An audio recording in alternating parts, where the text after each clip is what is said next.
I've heard people go as far as to say there should be a hard cap on how many phase one and phase twos a company can win as a way to just prevent cyber mills as like a concept.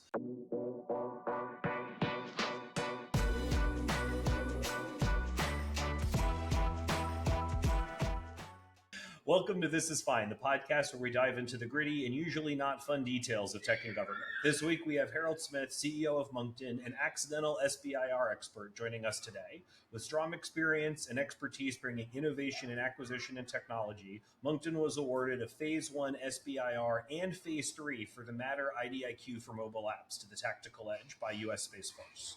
Today we'll be exploring the intricate workings of the SBIR program, innovation and procurement, and gather insights from Harold's experience. Welcome, Harold. Thanks for being with us this week. Thank you for inviting us. So I guess just to kick off for the unindoctrinated, what is the SBIR program? We touched on it last time we were together. It was a great conversation. That's why we really wanted to have you back to really do a deep dive here. If you could describe the SBIR program as a whole and its significance to government acquisition and government modernization. Yeah, so SBIR, Small Business Innovation Research, they are research and development projects that the government, a lot of the times the DoD, but a lot of other agencies participate in the cyber program, can publish topics to industry saying, hey, we're looking into this, we would like to procure this interesting technology. It could be an open topic. Air Force is very famous for, hey, throw something at the wall and see if it sticks. And it allows a company that might be pre-revenue, they could be building a product, that kind of thing, to say to the government, hey, we have this crazy idea of something that could really benefit you, but also benefit commercial industry. Or maybe they already have a commercial product and they're looking for that dual use fit, which is what they call it, of can I sell to government and commercial? And that Phase 1 cyber allows the government to invest, say a sum of $50,000 into working on a prototype, working out potential customers within the government. It can be a variety of things. It really just depends on what you're going to partner with the government on to deliver. You can go to a Phase 2 cyber after that, which is sort of the next stepping stone. Or you could jump direct to a Phase 3 cyber from a Phase 1 or a Phase 2. It just really depends on the customer demand. And that really focuses on how do we operationalize this within the government.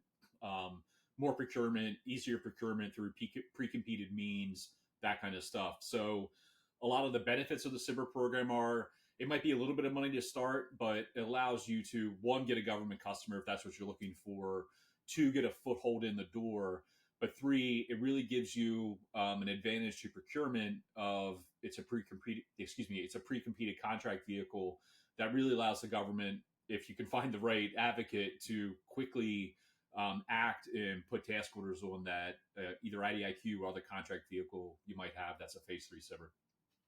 So that's interesting because, well, first off, I want to dive into the notion of pre-competed contract vehicle and what that means for customers. But I guess my broader question, and I'll zoom to that, is so the government's in a lot of ways, it sounds like, paying SBIR awardees to create net new products and IP, other than getting IP for things that maybe the free market didn't bring them initially, which is, I think, the more obvious advantage to them. What other, what's in it for the government from your perspective?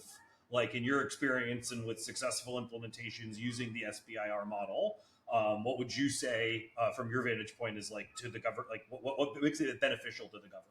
So from our experience, it has been, if you've done government contracting, maybe if you're lucky, it's a 12-month cycle from meeting a customer to getting something done. I think, traditionally it's probably 18 to 24 months of that initial contract or initial contact to maybe an RFP to maybe you win something. It's just a very drawn out process. What this has enabled us to do is, we can work independently, we can work with partners. It doesn't matter who.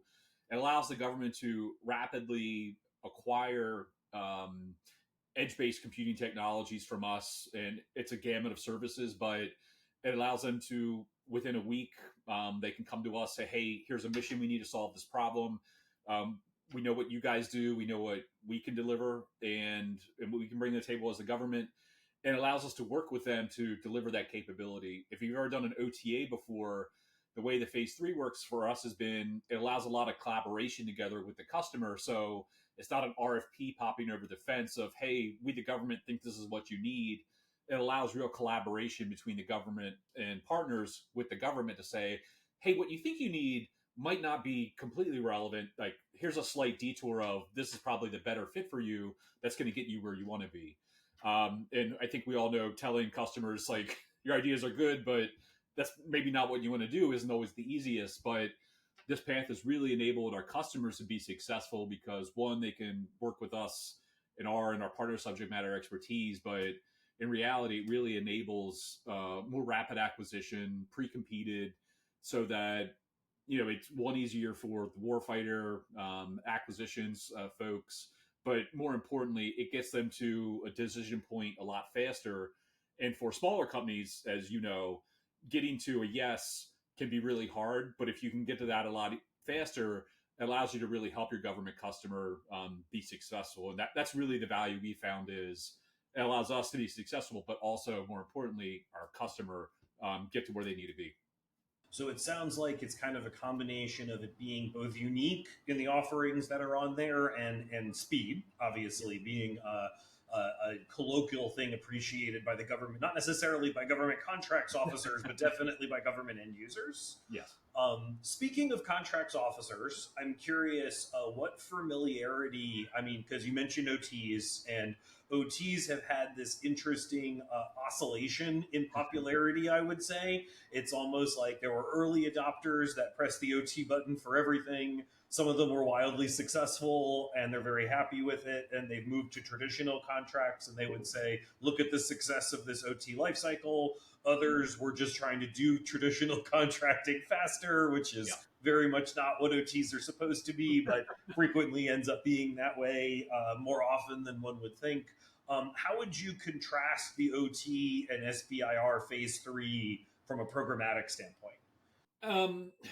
I probably can't get into the nitty gritty details because that's contracting isn't my area of expertise. But our experience, we've done the OTAs before. Our first big win in the Air Force was under an OTA, and we got caught up in the end of when Oracle sued RainCloud and all that stuff happened with the DIU win, which sort of threw OTAs in a tizzy.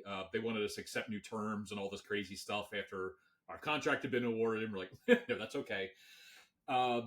With the SBIR, for us, it's that the speed of acquisition really helps. The ability to collaborate with the customer, like those have been probably the hallmark wins out of all this. And just learning, like one of our biggest things, we've just learned so much over the last few years, being able to collaborate with customers of, what are their true pain points? Like what are the things bothering them? And I see with Gen AI and cloud and all this stuff being, the main talking points that everybody's pushing. I got asked last week, what are your customers asking for with Gen AI? And my customers don't care. They're looking for quality of life improvements. They don't want to log into 6 different systems to do one task. Like they just need that single pane of glass. And I think a lot of technologists are looking to sell and push the latest and greatest thing, but that isn't always what our customers need. Like, and I think that urgency of getting the acquisition path out of the way enables us personally to focus more on here's what we can help you solve today, so you can start to buy down some tech debt and really start to look at other problems you want to solve. So that's interesting because I would say that in my experience, which I don't think differs necessarily, but I would have maybe thought of it differently. But we've done a lot more traditional contracting than we've done OTs on the hunter side. And one of the biggest frustrations in delivery for me is usually, well, we gave you the thing that you asked for. We've asked you a bunch of times throughout performance if you want to change the thing. And we're not like asking for a contract mod or more money or really anything. You're typically these days funding agile teams. So like you're funding a level of effort versus an outcome, even though it's fixed price contracting, and that's already interesting conceptually. But people are so what's the right word? Mystified by the acquisition process and changes that everyone's kind of afraid to say, no, this is what we need to do now, and we have evolved. And when you get contracts officers involved, again, and I don't want to vilify contracts officers in this conversation because their job is hard and there's a lot of good, there's as many good ones as there are difficult ones out there. So it's an unfair thing to paint with one brush. But I've found that it's really difficult to get people to admit that they need to make this change and kind of give you the air cover you need to change timelines, change deliverables, change what's in traditional contracting. Would you say because it's pre-competed and it's similar to that OT where you have that down select and you're able to kind of collaborate, that you find either is it that there's less change in execution because you got to collaborate up front, or would you say because they're used to collaborating since before award, collaboration is now the norm? Ooh, that's a good one. I mean, I guess, start on the contracting officer thing. Like the biggest hurdle we face in all of this is just the lack of education out there on SBIRs, phase three SBIRs, IDIQs. There's a big lack of knowledge within the acquisition community on what these can do. And it's not saying that acquisition experts aren't doing things wrong. It's just their ability to understand and get this information might be hindered in some ways. There are really good resources out there that small business or the DoD SBIR office has put out there, but we've run into situations where people are like, "This seems very illegal." And like, no, it's clearly defined in the FAR. I can point that out if you really need. But that, to be honest, has probably been our biggest hang up in all this is trying to get through acquisition hurdles. When we are lucky enough to find a customer that, knows what they want to do or has collaborated with us on what they want to do, contracting goes through. I guess to your question, we only do things that are fixed in price, just because it's easier, having to go through all the audit stuff with GSA for GSA pricing, like it's complexity. So, it obviously adds a little bit of risk if you're doing things fixed firm price. Like you need to know what you're getting out of the box. Planning for us has helped a lot. Finding customers that understand that, hey, this is going to be a journey. Like you're not going to get 100% of the things you need up front. I think it's easier when people don't die if the software doesn't work. I think that's probably helps. But, I still think those mission elements are there. And what we really been pushing is user-centered design. I know these are talking points, but that most companies talk about that user-centered design. Like, how do you improve the quality of life of that warfighter that's doing recruiting, maintaining an aircraft?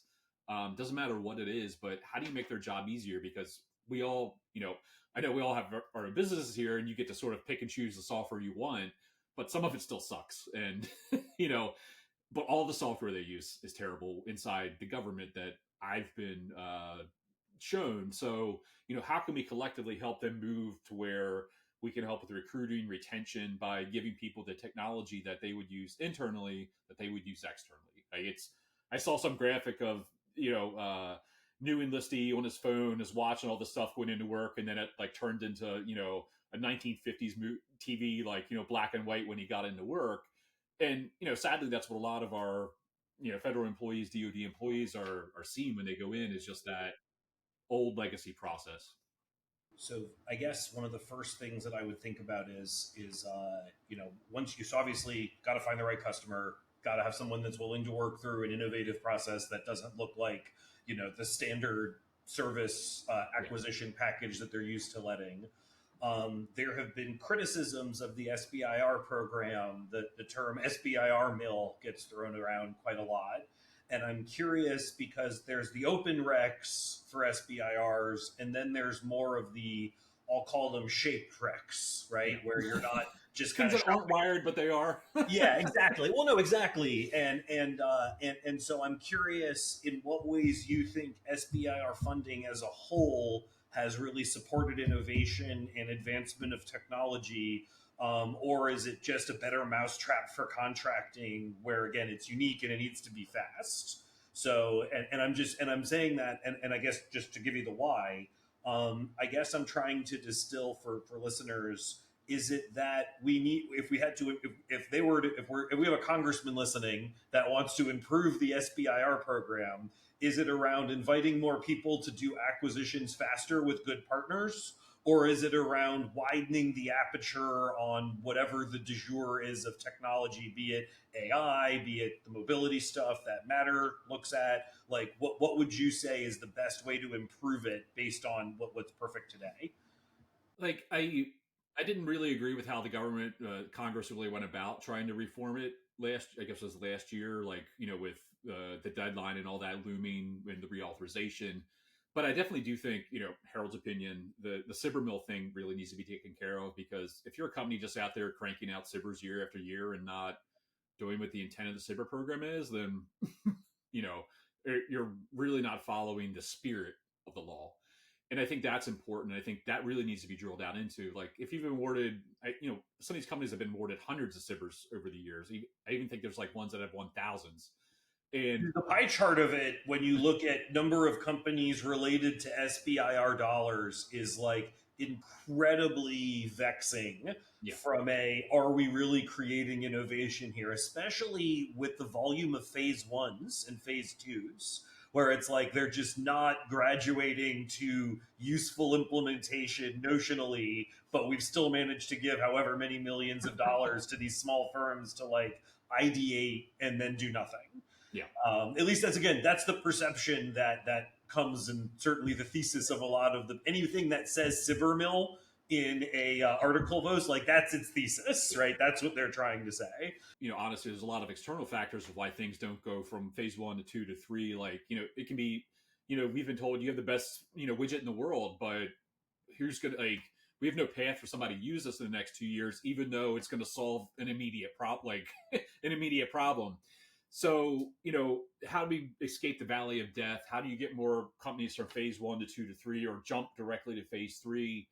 I know of a company out there. I'm good friends with the CEO, and they're up for a phase three, but the government is denying them because one of the software factors is like, well, we can actually do this ourselves. So, like, why would we invest more money in this? And it's like, well, you've already invested all this money to get where you are today for basically a turnkey solution. Why are you going to reinvent the wheel when we don't need to? So there's that, it's even more complex because now you have internal, struggles of, hey, well, we can do this ourselves, or we can pay a contractor. I guess if I was to wave a magic wand, it would be, geez, easier ways to connect. I know AFWorks has tried some of this. Easier ways to connect if you're building something or have a capability, how you can get it out into more organizations that might want to be using it. I think that's a big one. But if you don't have a DoD CAC, you can't use the GAL to get access to email addresses of other folks. So there's a lot of artificial barriers to entry. Like, if you win a phase one or phase two SBIR, you still can't just reach out to whoever you want in the DoD. Like, a lot of these organizations would be like, oh, go find the commander that's running this program. And it's like, well, there's no white papers. Yeah. And, I think a lot of that knowledge isn't given to these companies that, they're brand new. They're trying to do something good for the government, to help out everybody, but they lack the institutional knowledge to be able to fight, the knife fights that you need of maybe some of these SBIR mills have. So, even from that competitive standpoint of, we all know larger companies can afford to protest contracts, all that stuff, where smaller ones, like a month protest is going to totally screw you because you don't have, tens of millions of dollars sitting in the bank where you can afford to do that. So I think that even applies to smaller companies, maybe that are bootstrapped, maybe have a little bit of VC or angel funding that are trying to figure out this path. And again, AFWorks has done some to make it easier, but still there's these big barriers to entry if you want to try to get in. So, maybe from my perspective, it would be, how do we make it easier? Maybe it's not really a SBIR question of how do we make it easier to acquire software, hardware, whatever, that actually provides value to the warfighter, DOE, Department of State, whoever, and not make it so hard. If there's a really good capability out there, why do you have to go through all these hoops where it could be something the government acquires directly? So, maybe it is a larger conversation of acquisition reform, but I'm not an expert on that. Yeah, well, I think even experts on that aren't really experts on that. And actually, to that end, because I do want to dig in on Matter and how that aligned and how that was successful. But I've heard, and I'm just curious your take, because it feels like maybe this is like when I hear this suggestion and I'm like, yeah. And then I'm like, wait, that sounds like the blunt instrument. Those aren't usually good. which is I've heard people go as far as to say there should be a hard cap on how many phase one and phase twos a company can win as a way to just prevent cyber mills as like a concept.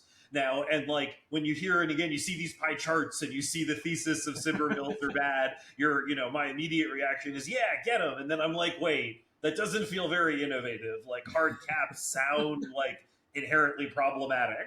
And I'm curious because you've made it to phase three and you're pushing work through a phase three. Do you need more phase one and phase twos to kind of grow your portfolio, or you feel like you've got a good phase three, it's well scoped, you can do lots of different innovation with it, and I'm just curious where that suggestion fits in your experience. Yeah, so I guess it comes down to I think you hit it on with scope. When we get to the phase three, we were lucky enough we defined scope wide enough in our phase one. When it went to phase three, they were able to like take that and run with it, and which is why the scope of what we're doing is pretty large. But I feel a lot of people when they're submitting their phase ones, like they limit scope, they limit what they're doing, what they're delivering, that kind of thing. So they're actually putting themselves in a bounding box of what they can actually leverage if they get to the phase two, phase three. Once we had a phase three, like pure honesty, like I don't apply to RFIs, RFPs anymore. I don't even look at RFQs because why go out there and have to compete with 40 different organizations, 40 other companies when we can go in directly and, have a conversation with somebody that's looking to do something immediately. So it changed the calculus for us. Like I definitely see, maybe, I don't know what the number is, but, maybe, hey, you can only submit or land 5 a year or, whatever that case may be, because we all know there's a limited number of people to assess those SBIR contracts or SBIR submissions. So if a company's blasting out 100 at a time, that's 99 other people that could have a slot to be able to submit something if you could submit one a cycle. But, I think to your point, it is going to limit competition or innovation, because now you have, I have 3 innovative things that I could submit. You can see the math. So I don't think there's a good answer, but I think we can all see that something part of it's broken. Like I was thinking of a good quote, but it's escaping me right now. Of like, I don't know how to define something vulgar, but I know it when I see it. The famous Supreme Court. Yeah, I don't know what pornography is, but I know it when I see it. Yep. I think that's sort of the same. It's like we all know what the cyber mill is, but how do you define it and mitigate that? It's the hard part, and I don't think any of us have a good answer for that right now. Certainly not on our side. That's definitely a more attorney and policy question than those of us just trying to build cool stuff. But one thing that I also just to kind of bookend it is when I look at Matter and some of these very software technology kind of combination software hardware type of things, that's reasonably narrowly scoped, but wide enough that you can do a lot of different functional things with it. I've seen software factories get a phase three, and like that's inherently, it feels a little wrong to me. And I'm not going to name any names here because I think the companies that did it were frankly very innovative from an acquisition standpoint. So I'm not going to I'm not hating on that. But then you look at the other side, and it's like lighter polymer for planes. And it's like there's like incredibly, like when I say narrowly focused, it's like caulk for submarines that's also radiologically sound for nuclear reactors. And it's like such a narrow moat. And somehow this is all the SBIR program. So it feels like there could be some better subcategorization within SBIRs that might help shed a little bit of light, because a lot of the mills, to be fair, let's say that the mills aren't a problem. I'm not saying that they are, but let's take that position for a second. A lot of the mills are doing very similar chemistry type studies in their big chemical engineering firms, and they've, Air Force has put out, to your point, they'll just throw a bunch of shit to see what sticks, and they'll take like 5 different approaches to making the F-22 refab for electronics and hardware casing and whatever, a new and innovative thing that they're going to test and partner with the manufacturers to do. And so, sure, give them 5, give them 10. They're doing chemical engineering. The barrier to entry on that is hard. Productizing new chemistry is incredibly expensive and, frankly, should be government subsidized, or we wouldn't have half the chemistry that we have that saves lives today without that type of like willingness to innovate and throw away and iterate. But then you look on the software side, and it's kind of like, well, we're not inventing a new chemical compound here. We're doing a better thing. We're doing it a better way. And I certainly believe that that's very much innovation and research. But it almost feels like using the same program for both of these things is part of the issue. And that kind of gets back to the whole like, do we just need a better innovative track to get to companies like Monkton that can, to allow you to eschew traditional RFP life cycles the way that SBIR has let you do, or do we need to overhaul what we mean by innovation as opposed to acquisition? So not looking for an answer specifically because that's just kind of amusing, but that's why that was one of my, whenever I read these articles and I start getting into a bit of a Google hole, and I'm like looking through like, okay, this company won like 20 of them. And I'm like, oh, but they're all like building new chemical compounds. That would be like, if that was me going after a software thing, that would have just been one contract and I would have just won one. There would be no need for 20, but they have like the detailed specs of the compound in the SBIR requirement. And it's just a very different thing to me. But anyway, so switching to matter, how would you say that matter really aligned with the Space Force's need for innovation when you were going through phase one? So our phase one was actually with Air Force Special Operations Command.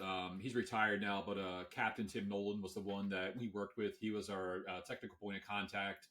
Well, we focused our project around edge computing with mobile devices, cloud technology, ICAM, identity solutions, like how everything fits together.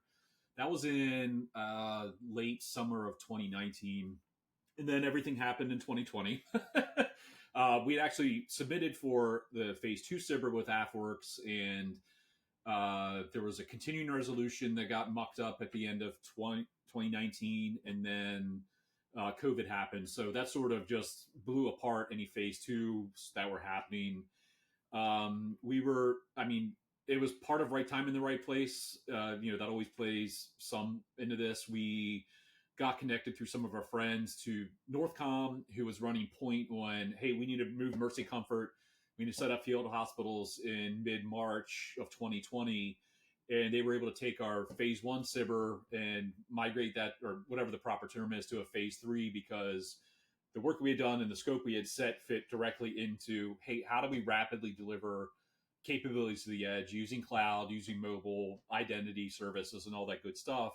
So we were able to move really fast. In that time, April 1st, we were awarded Matter. We started work on the contract immediately, and we had a DISA audited IL4 ATO within a month. We were delivering the first capabilities within a month to those folks on the edge. So really what Matter boiled down to is the ability to rapidly procure solutions that matter. That is that the origin of the name? Is that the origin of the name, Solutions That Matter? When we started, this goes back probably like 2016, 2017. We had been talking of mobility and all that, and it really boiled down to, what are you doing at your job? Does it matter? Like, does what you're doing matter? Like, it's a security matter? Does confidentiality? It got around, is the work these people are doing every day, does it matter? And that's really where we sort of got this name of Matter came from, of we want to help the work that matters. Like, obviously mobile something to the tactical edge, like, we had to reverse engineer the acronym, but all the best acronyms start with the acronym first. They don't need to mean anything yet. And then, we just started running, and, they started issuing the first task orders to help with COVID response. Since then, we've been doing work at DHS with CWMD, a few others, Air Force, Space Force, a couple of SOCOM elements. So we've been able to get into civilian as well as many of the elements within it can be used in any federal agency, but we've really had some good pickup there. So I'm curious because your phase three was issued by Space Force, correct? Yes. So, but you said phase one was Air Force Special Operations Yep. Command. Was that is that a common path where a different person does your phase one or phase three, or is that more of a function of Space Force was just created and was transferring authorities? So, like, you kind of started in what would have been an Air Force office, but became Space Force later. So and this is Harold's non-legal understanding of all of this. So anybody listening, please can talk to your lawyer because I'm probably wrong. From my understanding is with that phase one, any organization that can issue SBIRs could take that phase one and issue phase two, phase three. It just really depends on, and again, I could be totally wrong. So please check my facts, somebody. But that was sort of the path that I understood. And I have to assume that I wasn't involved with the negotiations and all that, but somewhere Space Force, AFWorks were sort of working together to make that happen. Well, and like, look, Space Force came from Air Force. There's a lot of connective tissue there, and it's been as much as people kind of mocked it from a name perspective, and there was a lot of dissent around it as it came out. I mean, seen a lot of great innovation out of Space Force, a lot of innovation in acquisition. It's in Colorado, which is beautiful. So there's a lot of really great reasons to be there. So I definitely have been, I was a skeptic because it was like, do we need another, executive level thing? It just feels like we got rid of GIFCOM in the early 2000s. Like we got rid of that seemed like a step in the right direction to get rid of redundancy. Do we really need it? And there were many experts saying we didn't, but I've also seen what they've been able to do without the baggage of a 200-year history, and it's been pretty amazing. So it's like, do we call it Space Army and get rid of the Army? Like, is there a way to kind of get everybody to have these reinventions? Because it's by and large, I think, been good for innovation and technology and for the warfighter, right? Space Force service members are some of the happiest that and again, personal selection bias, but definitely some of the happiest service members I've ever worked with. So I'm just just curious how that transition there, and I do believe I've seen that path happen multiple times where a different phase one sponsor transitions to a different phase three sponsor. That feels like the system working. But I will say, if anybody is a procurement lawyer, they should definitely fact check if that's like just a free for all, or there's like a more specific path to that I'm unaware of. But it has to be on the up and up because somebody submitted an IG complaint right after we were awarded. And so you actually had an IG audit that like kind of no, I mean. It's that is the SBIR phase threes are fraught with complaints. Yep. Both from, I feel like, a combination of people that don't understand them and sore losers. I feel like it's kind of the two, right? Because when you don't have a stake in it and you kind of get the legal FAR process behind it all, it actually feels like a really great tool. And this is said as a person that's made $0 from SBIR, applied to 0 SBIRs. I'm not a SBIR guy. I'm fascinated by them because I love working with the innovative vendors that have them. Yep. But I'm a traditional acquisition guy and a software acquisition guy. And if you're doing COT software, that's not really the SBIR path. At least traditional COT software is got its own FAR and its own justifications, and traditional high-end services are just about convincing the customer that you're the best, having good price intelligence, and writing a good proposal. And that's, doesn't always win by any means. You can look at the win record. It's not an always thing, but it's just something that I feel really comfortable with. But I've never, I don't know, like I said, it feels just like you either don't get it or you're really pissed that you didn't get it. Those are the two reasons people complain about SBIRs, from my, again, selection bias, not actually doing it myself. So changing slight gears on that, I'm curious what challenges you came across as you jump from 1 to 3 that are not necessarily acquisition challenges, right? Because I mean, certainly there's a lot of education and complexity there, but I'm curious what, if any, technical barriers were kind of something you needed to solve to get to phase 3, or was it purely an acquisitions and process thing that kind of had to matriculate? I mean, for us, it was the luck of, I mean, it was a horrible time. Like, who wants to think back to early 2020, but sure. It was just, the luck of... But mobility was like super important for the success of everybody getting out of COVID. So, okay. So Yeah, yeah, timing. So timing. I mean, yeah, that I makes mean, that timing matters. was 90% of this win. Like, we had obviously, like a lot of firms that have won phase threes or haven't won them. Like, we did a lot of hard work to get there. So, I was curious what the, like you said, the barriers to getting there, and we've talked a lot about the acquisition ones. I was just curious if there were any more technical ones that for listeners or things to think about that are because a lot of deaf tech businesses are super into the yeah, cyber aspects and they're very excited about them and they're kind of where you were in 2019, right? Of yeah, like trying to find the right phase one sponsor and trying to show the uniqueness of their tech, and I'm just trying to paint a path forward here. And there's a lot of acquisition complexities, and I don't want to say doom and gloom because you're on the other side of it. It's a good thing, but there's a lot of there's certainly we've talked a lot about that. I'm curious if there were more technical barriers that you felt that kind of I don't want to say stopped because it obviously didn't. You were successful in yeah. getting a phase three and doing real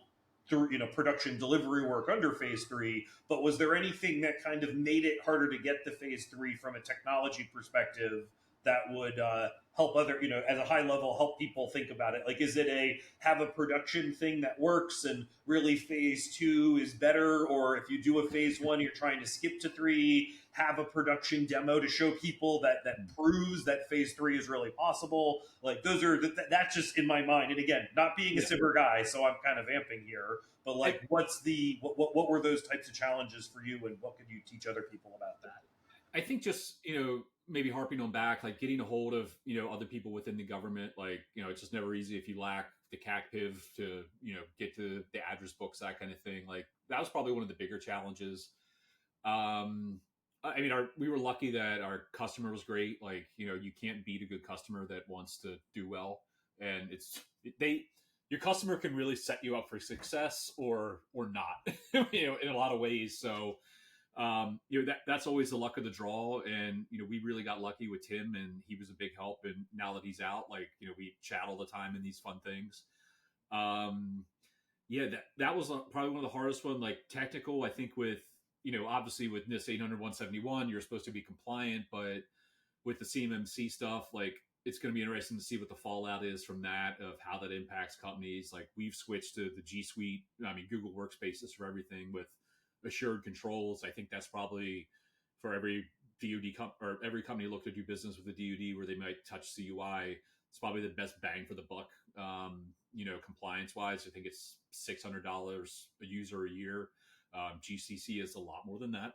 I'll let everybody know. I know, I pay Yeah. it. But we've been happy with it. Most people know how to use G Suite, and for us, it's been easy with collaboration because most of our customers are somehow using Google Suite or Google Workspaces in some capacity.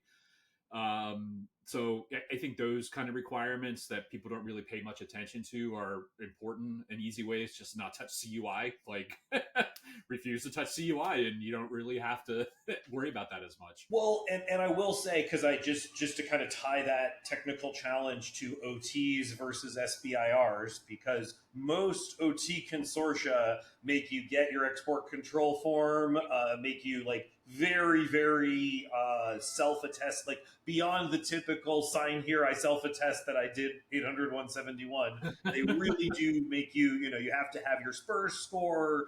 They really push that on the OTs, but on SBIRs, it feels like they're trying really hard to avoid going down that path, except for some super specific SBIRs. So I'm wondering, do you think that's intentional? As like because there's this barrier for people, they just want to keep the innovation going in commercial entities that otherwise wouldn't need to be DFARS compliant? So they do have to be DFARS compliant. All those requirements still exist. Even It's in I phase think one. Yeah, I Interesting. mean, it I think it's one of those it depends kind of things. Just depending what you're But it was doing. for you. It was definitely for you. Not for so in our first contract it wasn't, but following on, we've steadily avoided touching CUI in our systems. Like we're still doing all the compliance stuff, but we live and breathe within our customer. Like we deploy in our customers' Amazon environments, so we're not touching any even test data that the government has. We don't touch. So I think for a lot of companies, it's how can you firewall off yourself from having access to information you don't need, because there's nothing worse than getting information you never need and having to protect it. So, piece of my advice would be take as little data as you can when you don't need it. Yeah, and I'm on the other side where it's like we spent all this money on GCC High and all of our additional controls, and we try really hard to be compliant because we so frequently need to do development for customers on our corporate workstations because the dev environments for customers are typically garbage, right? And then I've had people say, "Well, you can't do that; it's against the rules." And I'm like, "No, it's very much in the contract. We can do it." And to your point, we don't want your data. We just want the code, which is, by the way, in an internet-facing GitLab anyway. So, like, why are you like freaking out about us doing a commit and build of completely unclassed code? Yeah. All the data staying in your environment. To your point, we try really hard not to take data on that we don't need. It seems like poor risk management, but like we've had people be like, no, no, no, you need to do your development through a guacamole instance, and it's painful. It's painful for So yeah, people. we'll pass on that one. Yeah, Thanks. exactly. It's like, well, we've luckily had customers that understand when you put in real terms, like this is how slow your development is going to go if you can't even let us use RDP or like some like actually I reasonably high throughput tool. I had to use Guacamole for one project to manage some AWS stuff, and that was just managing like clicking through the AWS console. I couldn't imagine how horrible that would be. Oh, running your IDE in guacamole, yeah, it's terrible. It's terrible. And we've actually had some customers because just to kind of because I gave Air Force a lot of kudos for innovation, but I'll say Cloud One really feels a little regressive in cloud to me, and Mhm. not to put anyone on blast for it, but it's like port 22 is a prohibited port in Cloud One as a general rule, and I'm kind of Yeah. like that screams of somebody seeing a lot of port knocking and port scanning and being like, make it go away. And so they just banned the port entirely. And now it's like, oh, we're using the secret 2202 and now we're safe. So it's just, and we do that because we're trying to avoid guacamole by using putty and passing Yeah. X windows through a bastion because they're, trying to force guacamole for certain control plane things, and it's just incredibly not viable. So it's interesting the technical challenges that data protection create. I very much believe in everybody finding their 171 controls, but kind of like the whole ban, more than X awards of SBIR, it feels like we've oscillated from we don't care where CUI goes in contractor environments to never let it happen ever, even if you're fully CMMC compliant and appraised. Because we don't want to be on, we don't want to be in the news of a CMMC problem. And Well, so it's interesting because I was thinking it would be more about your technology and matter as a barrier and not your corporate barriers for technology. But it's a really good, it's a really good note for people that are trying to get into the space, right? That it's not just your tech needs to be proven. Your whole corporate environment needs to have strong compliance to be able to get to phase three for sure. yeah. I don't know what variance there is in phase one, but that's an interesting. I would never have thought of that as a technical challenge, but it's a very good one. Well, and I touch on for us it was I think the best thing besides that advice is build products that work seamlessly that are easy to use. Like it's you're selling much more than just the technology; it's the experience and all that. So you really have. I don't think we would have gotten to phase three if we didn't hit a grand slam with our phase one. So that delivery aspect of it is you know I mean we do it for every customer, but you have to go above and beyond, and I think that's the real trick to getting. And I'm not saying people that haven't gotten phase two or phase threes haven't gone above and beyond, but you need to stick out there. What's the Japanese saying? The tallest nail gets the hammer first, or something like that. It's like you want to stand out and get attention. So however you can do that in a positive way. Well, yeah, there's certainly lots of negative. I mean, DoD is famous for people finding ways to get using negative attention as an interesting approach. I'm curious, and this is a good closing note because I think you actually already gave some of this. But what advice would you give to companies and listeners that are looking to use SBIR as a vehicle to bring their technology and innovation to the government sector? Like, what would be your like? This is your playbook, so to speak, of how to be successful there. So I would say you don't have to have an SBIR or a phase three to actually do work under one. Like we've partnered with a good few companies, like a lot of smaller companies, some not a whole lot larger, but that alone has been a way for us to get in front of new customers with our technology, but they're always complementary technologies. Like we're not just going in and selling a widget. It's, hey, here's how you press the easy button and your whole solution's there, that whole capability. So it's allowed us to do things like with some agencies.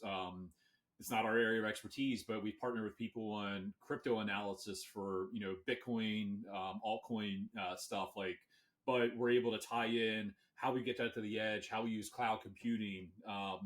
We've done work with others on similar kind of things where that technology isn't our subject matter expertise, but we can tie in how does the edge, snowball devices, that kind of thing play into it. So just because you don't have the phase 3 doesn't mean that you can't work with companies that might have one and are looking to deliver those kind of capabilities. So, that the lack of access doesn't necessarily mean you're not going to get there. It just means that you might need to make friends. And, even on that, I talk to other companies, other founders that maybe they're trying to get a phase 1, maybe they're trying to get to phase 2 or phase 3. I don't have all the best advice since, I consider a lot of it luck, but it goes back to the hard work, who you can talk with, who can give you suggestions of who to work with. And then, your delivery is obviously the most important. But, I think even just doing this knowledge sharing, I think these kind of stories are very important for us to get out because, they're all knife fights when we're combating the larger primes that are out there that can do, play the game differently than we can. So, I think it's incumbent upon smaller companies, smalls, to work together to share knowledge, share how we can all help. Because everybody I've met that owns a small company is out there trying to do better. I don't think any of us think this is the joke is how do you, it's not necessarily for defense contracting, but how do you make a small fortune in defense contracting? You start with a large one, and I feel like that's sort of the same here. It's you're going to do well for yourself, but you're not going to be let's be honest, you're not going to be the next Lockheed. But I think enough of the small companies can work together to solve really big problems that really matter to them. For me, I've reached out to USDA. I grew up on a dairy farm. My family's still full of farmers. With the bird flu, in fact, H5N1 infecting cattle and disrupting the dairy industry, it's like, what can we do to help with that problem? Like, that's the kind of fun stuff that Matter enables us to do. I say fun in a not very fun way, but it enables us to rapidly help solve problems that are really hard. And I think there are a lot of companies like you guys out there that really want to solve hard problems, because it's going to improve people's lives. And I think, to me, that's been the really driving factor behind all this is how can we help the lives of service members of our government better so they can help citizens, they can protect us and get to where we need to be. Like, to me, the money will follow. That's a different conversation, but how can we get those technologies in the hands of people that need them? It, to me, has always been, paramount. Thank you, Harold, for coming this week. Really appreciate your time. Always enjoy the conversation. We're definitely going to have you back again. Would love to do a broader view of SBIRs. We should definitely spend some time looking at other companies that kind of look in this space, as well as OT awardees, large and small. I think it'd be great to talk about non-traditional contracting at a broader table. So I think that would be a really great follow-up and a really great thing that we can do together. I really appreciate you coming. No, thank you. And I even throw out there, maybe there's a GS-15 or SES contracting officer we can get on here as well, just to talk through. It would be great to hear that perspective. I always, it's funny because some offices are like all for it, and then other places are like, no, legal, PR, we don't even know where to start. It's not that they don't want to do it. It's like they're very afraid of the process of doing it. But I agree. I think there's a lot of places there's a lot of ones that would love to be certainly defend when we make fun of contracts officers. I think they need to be here to tell their side of it. But also, I think that there's a lot that we don't know because we're just on our side trying to red team the acquisition process to get through. And so we need the intended approach from their side as well, I think. I know we jab at contracting officers too, but I mean, if I was in their shoes, I wouldn't trust contractors either. So for sure. One of I again won't name names, but We won a big contract at a DoD agency, and it was a big seminal win for us. Traditional contract was actually a follow-on to an OTA, but it wasn't our OTA. We managed to prove we could operationalize the technology better than the incumbent. And I really just wanted to take the government lead out for a cup of coffee and thank him, right? Just like to say, he can pay for it. I just wanted to thank him. He's like, look, you got a great company. You clearly had the right decision for us to be here. You're my contractor. I'm your customer. We can't be friends. And I was just like, noted. I respected it. So I totally understand what you're saying. I didn't take any umbrage in that moment. I was like, all right, you're defining clear boundaries here. Can I appreciate that? And he's been a wonderful collaborator and in any number of ways, a big defender of calling balls and strikes when you're dealing in really complicated environments. So I think it almost like you have to have a healthy distrust of those people in order to be credible in calling balls and strikes for the other side. So I definitely, you're right about that is the bottom line. You're very right about that. My experience is insane. No, well, thanks for having us on again. I really appreciate it. And yeah, again, it's a hard world, and contract officers are fighting against misinformation everywhere, and how do they deal with that? And our experience with Space Force KOs, like you mentioned them before, they're fantastic, and we can't ask for better partners. Yeah, like I said, definitely some of the best service members I've ever worked with in the Space Force. So definitely agree there. Thank you again. Thanks. Tune in next time for This Is Fine. Thanks, everybody.